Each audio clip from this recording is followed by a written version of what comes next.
ও মুসলমান, কোন সময় কি বলা সুন্নত? কাজের শুরুতে বিসমিল্লাহ বলা সুন্নত। ভালো কিছু দেখলে মাশা আল্লাহ বলা সুন্নত।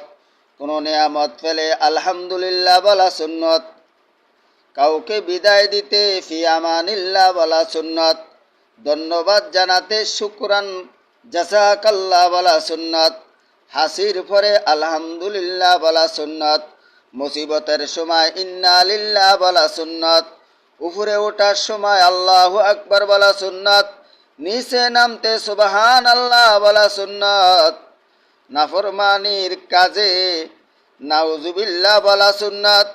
পাপের অনুশোচনায় আস্তাগফিরুল্লাহ বলা সুন্নত।